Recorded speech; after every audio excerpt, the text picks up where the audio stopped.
Today we have the 2020 Range Rover Discovery. This vehicle has done just under 45,000 miles. It has an automatic transmission and a diesel fuel type. To the left of our steering wheel, we have voice control as a feature, as well as automatic headlights and our keyless ignition. On the right, we have cruise control and automatic wipers. Moving on to our screen, we can access navigation, media, smartphone integration,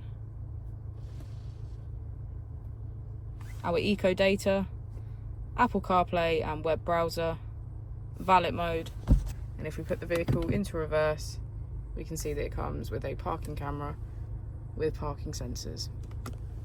Just below our screen is our dual zone climate control. And as we go into the back of the vehicle, we can get a good view of our panoramic roof and see that we have 7 seats in total, all of which are full black leather.